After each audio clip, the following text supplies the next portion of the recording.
প্ৰচাৰ চলাবলৈ? আজি আমি ইয়াতে নিৰ্বাচনী প্ৰচাৰত আহিছিলোঁ নমাটি অঞ্চললৈকে আৰু বিভিন্ন অঞ্চলত গৈছিলোঁ আৰু নমাটি অঞ্চলত আহি দেখিছোঁ যে ৰাইজৰ বহুখিনি সঁহাৰি ইয়াত দেখিবলৈ পোৱা গৈছে আৰু আমাৰ ভাৰতীয় জনতা পাৰ্টি অসম গণ পৰিষদ UPPLৰ মিত্ৰজোঁটৰ প্ৰাৰ্থী অগপৰ মনোনীত প্ৰাৰ্থী ফণীভূষণ চৌধুৰী ডাঙৰীয়াৰ সপক্ষে ৰাইজৰ যথেষ্টখিনি উৎসাহ দেখা পোৱা গৈছে আৰু আমি ভাবোঁ যে ৰাইজে এইবাৰ ফণীভূষণ চৌধুৰীক বিপুল ভোটত বৰপেটা লোকসভা সমষ্টিত জয়যুক্ত কৰিব।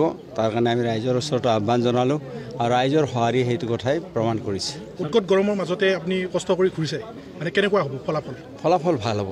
আমাৰ হৈছে নিৰ্বাচন হৈছে, তাৰ পৰা আমি যিখিনি ফিডবেক পাইছোঁ ভালেই হ'ব।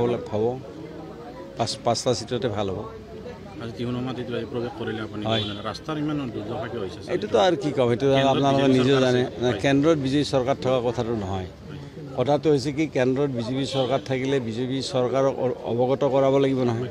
গতিকে আগতে এই সমষ্টিটো বৰমা সমষ্টিত আছিলে, গতিকে যিমান প্ৰাধান্য পাব লাগে সিমান হয়তো প্ৰাধান্য নাপালে, কিবা যি কি কাৰণতে নহওক।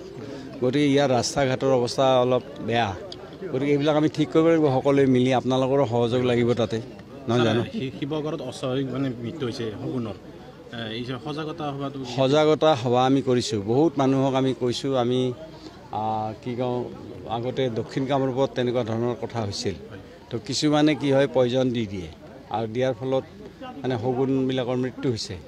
গতিকে সেইকাৰণে আমি দক্ষিণ কামৰূপত এতিয়া প্ৰতিৰোধ কৰিছোঁ আৰু শিৱসাগৰৰ যিটো কথা আছে সেইটো আমি ৱাইল্ড লাইফক আমি চাব দিম, যাতে এনেকুৱা ধৰণৰ আৰু ঘটনা সংঘটিত নহয়। ছাৰ, অজিত ভাই এটা কথা কৈছে, বিজেপি ৰাইজৰ শত্ৰু বুলি কৈছে। অজিত ভাই কি কৈছে এইটোৰ ওপৰত মই অপিনিয়ন নিদিওঁ, কাৰণ সেইবিলাক মানুহৰ অপিনিয়ন দিয়া আৰু ঠিক কথা নহয়।